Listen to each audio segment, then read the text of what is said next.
Okay, folks, we'll get started here. Lord. Okay. So I guess, start there. Thank you, Mr. Chairman. Tonight, really the only thing I've got, we have a bid. If you recall, we overturned one of those new chem works back late last fall. And we finally kind of got synopsis of what we think it's going to take to repair this thing. That was an insurance claim. We've already actually got the check for it. Everything should be good on it. But it's about 90, well, the two bids we got was 90,000 and about 105,000. And so Brooke and I have been talking about it, and so we'll probably just do a bid. Be the cleanest thing to do, just put that thing out there and get it bid, get this thing fixed. And so I've got that here. We'll Brooke and I will talk, but we'll probably look at putting that on the next agenda. Just getting it on the agenda and get that thing done. So only other thing I've got is just a heads up. I don't know if any of you got any calls on Rogersville Heights subdivision. It's a little subdivision out just north of Rogersville. Probably a 40, 50-year-old subdivision. Don't think that road's ever been paved since then, since it was built. Bama Dirt did they have a church pit in the back, very end of that road. And so over the years, they've hauled a lot of stuff out of there, and they're kind of closing, they tell me they're closing that pit out. And so last week they hauled 120 loads in 2 days. And I'll just say it, if you want a textbook lesson on how to run a road, but it was as wet as it's been. They sent me a picture of a pothole that was unbelievable. I mean, it was just unbelievable. That's the one you feel. Yeah, I think I sent it to Danny. It was unreal. So we have had it scheduled all year to redo this road. The timing actually works out well. We're going to go in and just we're doing a full rebuild. Our Palmer process that we're doing is perfect for this. We're doing some dig outs. We actually, well, it's kind of funny. This morning we went out there and we were like, man, I keep figuring out why there's not a pipe right here. There's got to be a pipe right here for this water. That's part of the problem. So we get everything set up and we put a pipe in, and as we're digging the last pull to put the new one in, we hit a pipe and we found out there was a pipe, but it's been buried for who knows how long, completely full of dirt. So we just dug it up, and we do have a pipe in there now. So if you get any calls on that, one of my guys did call me today and said it looked like some kind of auction out there. We've got so much equipment. So I'm telling you, there's equipment everywhere around that neighborhood. So when they get home this evening, they're definitely going to know something's going on. So but I'd say by the end of the week, we should have it good to go. So, I'll tell you something funny on that road. Because I got the text on doing something about it. I thought now I was corresponding with you. This year's happened before. It probably has to y'all. I think Bama Dirt done a lot of it, and y'all do the whole. And then they text me back, tell me how wonderful I am, that I can't believe you got that done that quick. Good job. Good job, Terry. It is already done before I even. If I'm doing my job right, that's the way I want it to be right there. You did say you're welcome, didn't you? I did. Well, yeah, I did. But I mean, that's happened to me 2 or 3 times before. Has that ever happened to y'all, something like that similar? It's like, okay, thank you. Well, good time. Since you insisted we do it, we went ahead and did it. So it'll be done. And that's all I got. That's it? That's it. Well, anything for it? Okay. Hey, Mr. Chairman, I would like to add, I spent the morning with Eric, one of the mornings last week with him, and that process that they're doing is incredible. That polymer process, they were like trucks lined up right after each other. One would do one thing, the other would fall right in. It was incredible to watch those guys work. So Proud of you guys. they're doing a great job. Please share with them that we all appreciate it. All right. Tom? Just quickly, I told y'all the other day, we put out 546 new first-time cards this year, since October. We're averaging right now, we're averaging about 7 new residents a week right now, we're putting out. This will kind of show you what that has meant to us in dollars and cents. That top one was last year, this time. The bottom one is this year at this time.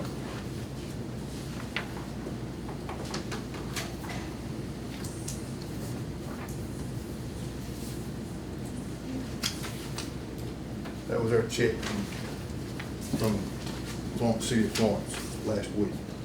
It's $549,458. The last year, it was $445,000. But that's the increase we've been getting from, just because of a number of people that's moving into the area. It's pretty amazing that many people's coming in and you know, every day. That's what one of the girls said today. She said, yeah. One of the girls said, she figured out, said, we're doing 6 to 7 new residents every day, every week, right now. So, anyway, just wanted to share that with y'all. Thank you. Thank you. That's good.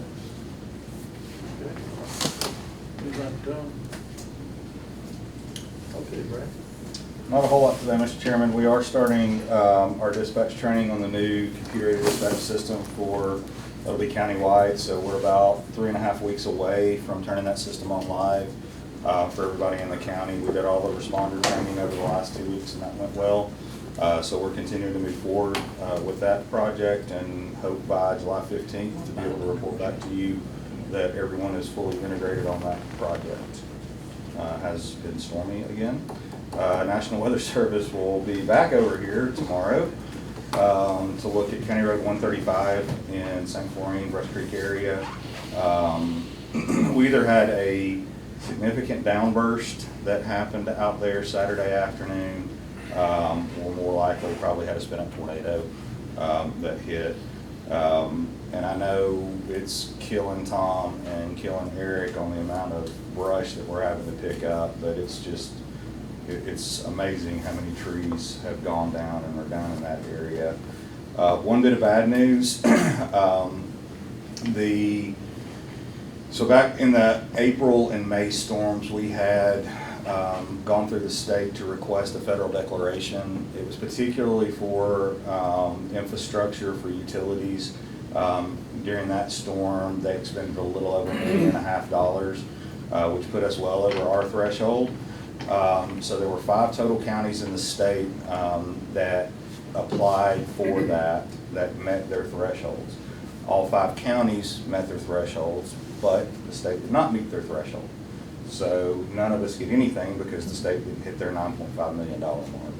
I think total we ended up at like 8.2 million. So, you know, another example of that system is just so antiquated and out of date for each of the 5 counties to meet their threshold, but then the state not, just doesn't make good sense. So we'll continue to, I've talked with Congressman Adderholt's office and talked to Senator Britt's office about that, as well as a number of the other emergency managers across the state. It's something's going to have to be done, because, you know, you look at Tuscumbia ended up having to take out $1.5 million line of credit because of their portion of the storm. And while right now, you know, the utility can absorb some of that, at some point in time it's going to end up being right back on the back of the taxpayer. So we need to figure out a way to modify that FEMA formula so that money can start coming back into the state and back into the communities. Brad, is a reference point, the park in St. Florian. Yes, sir. 4 or 5 trees laid one way, 4 or 5 trees laid, big trees, right there in the park. Yes, sir. You might point that out. Yes, sir. We went out Saturday afternoon and got really good drone footage. We had 3 structures that were damaged. All 3 will be total losses. One is a summer property on Shoal Creek. and then a mobile home, and then a barn, I think, was the other one. And this weekend was different in that the National Weather Service had the weather radio system down this weekend for scheduled repairs, not anticipating stuff like this to happen. So even when the severe thunderstorm watch went out, a lot of folks didn't get it because those systems were down.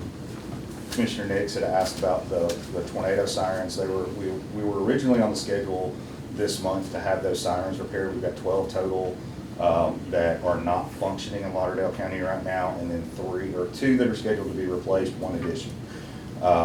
Because of the weather and because of the springtime, it's put the contractors back. So right now, July the 9th is the date that they have us scheduled for those installs and for those repairs. I know it's frustrating for the community. I've tried to talk to folks individually as they've called about that, but I am at the mercy of the contractor, and you know, there's nothing I can do about Mother Nature. So that's where we're at. Is there a way to, like it, 2 or 3 times a tornado, like Waterloo, Stewart, so, is it a way that those sirens wouldn't go off in the bottom? And I struggle with that, Mr. Chairman, for a couple of reasons.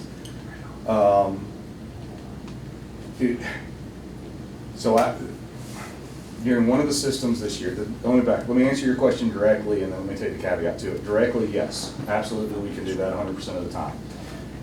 The problem with that, for me at least, is I'm going to catch it one way or the other. If I set the sirens off and it doesn't come into somebody's community, they're upset. If I don't set it off, then I didn't give somebody warning because they were driving into a community where it was impacted. And so it's really a no-win situation, and you know, unless directed otherwise, I would prefer to continue setting them off. Now, with two of the tornadoes that went through Waterloo, instead of because I knew there were going to be long-term tornado warnings, instead of pushing those out countywide for the 2nd and 3rd evolution, I did not do that. I sent it out for the 1st evolution to everyone in the county, and then pushed it back for the next 2. I think Commissioner Nix had something out of Central during one of those, and it was like, what in the world is this going off for? And the track of the storm pushed it just north of Central. And so I don't want to run the risk of not warning and, you know. The ball game, Yes, the high school game. Yes, sir. And I know, and there's arguments, Mr. Chairman, on both sides of it, especially for those storms. And now that we're getting into this pattern where we get a more north to south instead of a east to west or west to east, it's a little bit different. The other part to that is the way I have the system set up right now, and I've done this because we have found that since the watches come from Norman, Oklahoma, that we have had a number of systems come through where the Storm Prediction Center did not put us under a watch, and we went straight from nothing to a tornado warning. Well, in those cases, I don't have the EOC staffed. I would break the county's budget with that kind of overtime. So I have the system set up to automatically notify or automatically alert in those instances. And the only reliable way to do that within the system when we're not in the office is to have the county system set. We've gotten a lot of questions this week. And I guess it started during the last storm, but really I guess came up since this weekend, where we had wind gusts in excess of 75 to 80 miles an hour, which is tornadic, but there were straight line winds.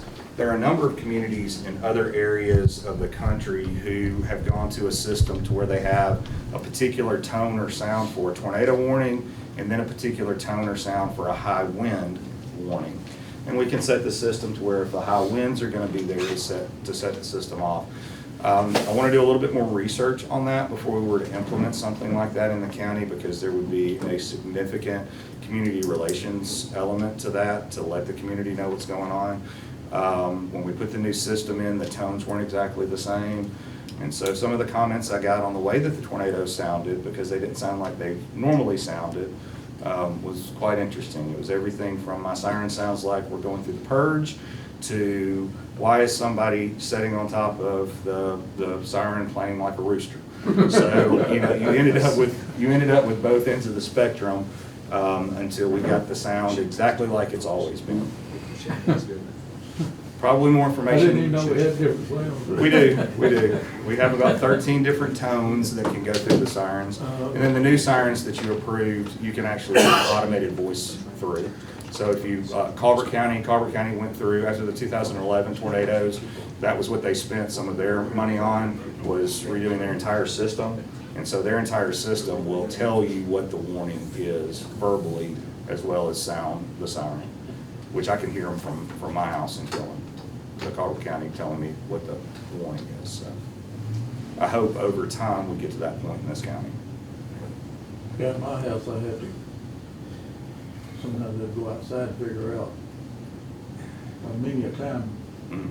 we're not going off Carver is. Yes, sir. And I'm right there. Yes, sir. Yes, sir. Yeah, I guess it's down the river like it. Travels, that sound. Yeah, it travels. Okay, well, thank you. Yes, sir. Okay, so, Chris, what?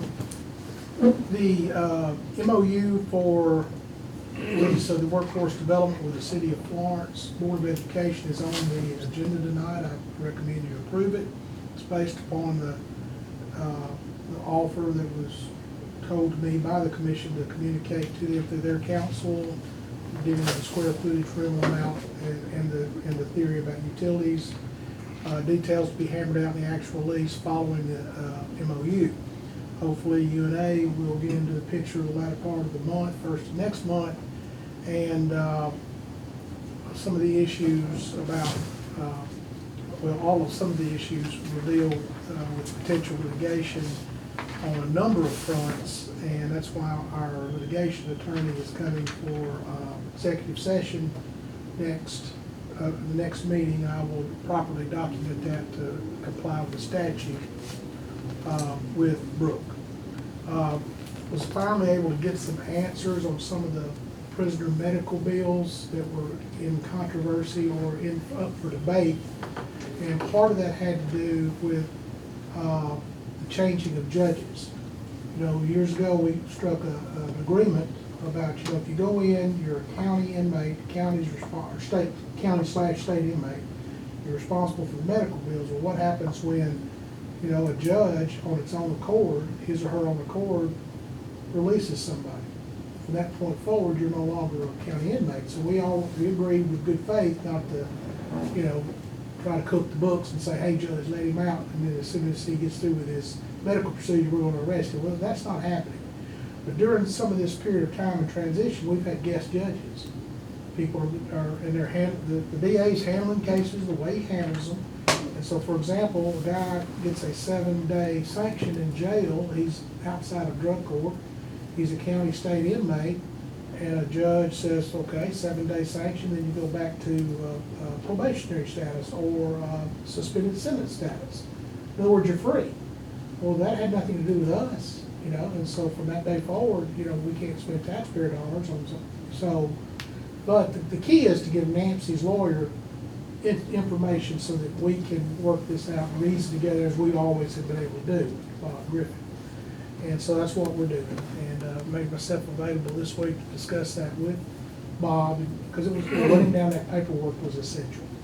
On that same line, which is similar, kind of related, we're going to sit down later in the week with Mr. Musgrove and Mr. Holmes to now start furthering the discussion on whether or not there are statutes out there that allow a city and a county in partnership to form some form of authority.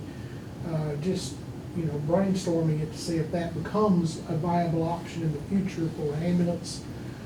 So that process of brainstorming will begin anew beginning this Friday. And everything else is literally a work in progress. Usually summers are slow, not this particular summer. Okay. So anything for department heads?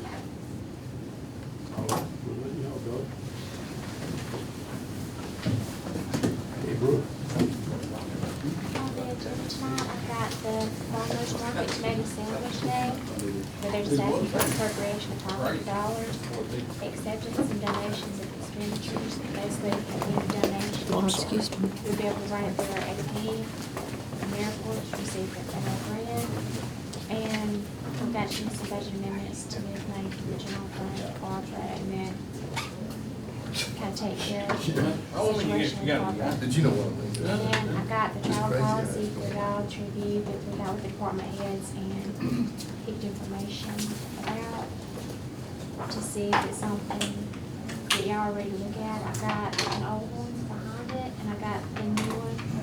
The department heads and I kind of went through together and made notes. And I kept all of the emails from the department heads, if y'all would like a copy of the emails from the department heads. Where their kind of hangups were with their first draft.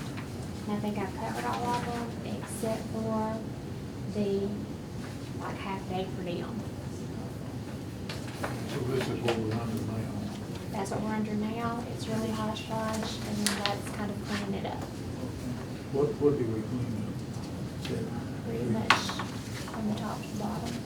Oh, we cleaned it up. Okay. Making it easier for them to, Making it easier without coming out of their pocket. for the employees, so that it's not coming out of their pocket, especially registration. And as far as hotel accommodations, if they are able to pay it up front or hold for one night, immediately bring us the bill, and then us turn around and either reimburse them the whole amount or reimburse the hotel. But they have to sign something that says if they cancel out, then all of the funds must be returned to the county commission in full, or it has to go towards another employee or club group travel. And I would assume that's well received by the department heads, right? It was the only issues that we cleaned up. We wanted to make sure that after the chairman saw and approved or denied any of the travel requests, that we could get it through either a signature on the form, or if Danny and I spoke through email, text, or call, I can put it down that I spoke with him, the time, the date, and then that go ahead and get processed. We changed one part. Well, it's up at the top, not to include day-to-day operations of county employees or travel within the daily scope of an employee's daily job responsibilities. Because you have some employees now that go, say, to Coleman County or Limestone County to do stuff. So that's part of their scope within their job. It's not really travel.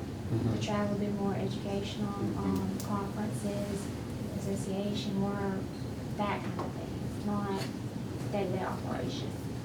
Then the other part that I changed, originally I put 40 miles one way from the employee's home to be reimbursed at a reasonable rate for as far as accommodations. I changed it to 100 because you can't really go 40 miles in this county without still being in the county. But again, it had to be approved by the chairman for that. And then as far as the per diem, that's the part that we're just kind of, we're looking at 75 per night for the travel period. If it's less than 6, I just divide it in half. You know, but is that too much? That's something that really we need to come beyond get your input. I'm good with it. I mean, it's hard to do anything now without, if you get 2 meals, I mean, that can eat that up pretty quick now. I mean, even at Zaxby's, I mean, you can, you know, yeah, McDee's. yeah. But if y'all wanna look through it, and then I can send it back out to the department heads one more time, we can look at passing it as far as the next meeting, or I can push it till sometime over in July, just whatever y'all wanna do.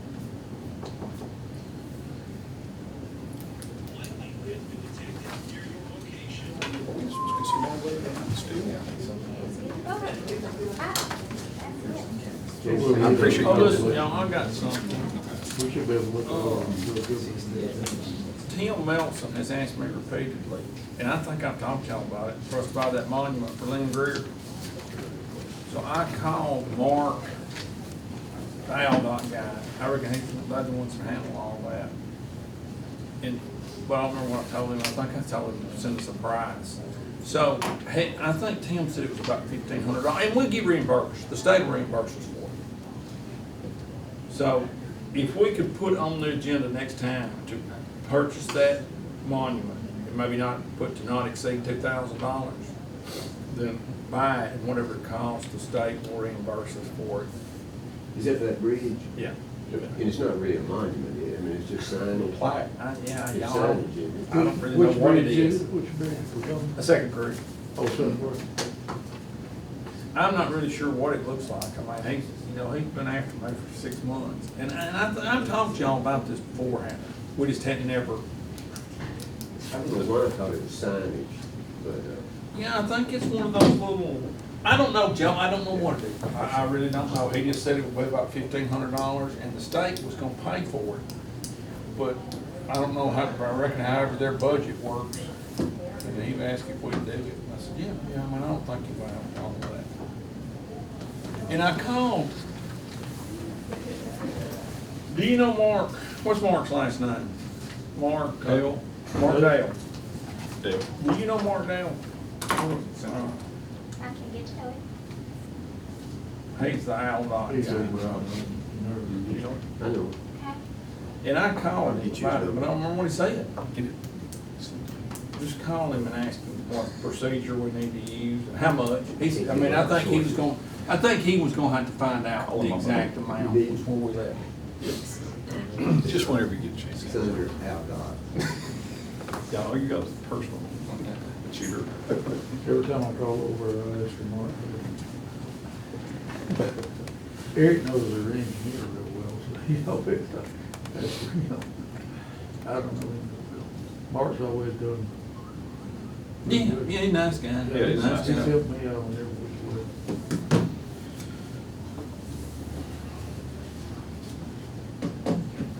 So, we're good on everything?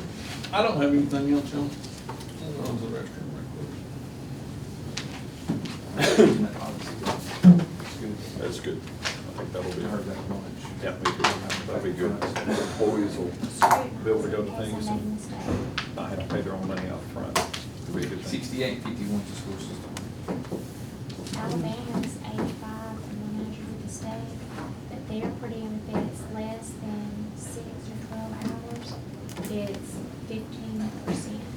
So it'd be 15% of $85. So that's very fair. It just goes to the legalities of it, because I know like in the school system, they have a lower one of them for some reason. I don't know. I think the 68 is a full day. Because they did something with your taxes. I don't know what it was. I think that's very fair. The Florida school system, if you go somewhere just like to Coleman, you bring back your receipt and they'll reimburse you. But that's easier on us, less paperwork, less administrative handling. That just makes better sense. It's cleaner. We'll save money doing it that way.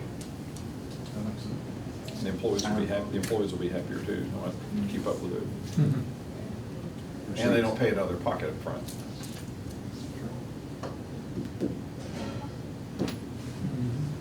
Okay. Do they have a date on their tomato sandwich? Yeah. June the 19th. So that's Work soon? session. Is it Till June, five. July? five. Did it just end? Yes. Okay.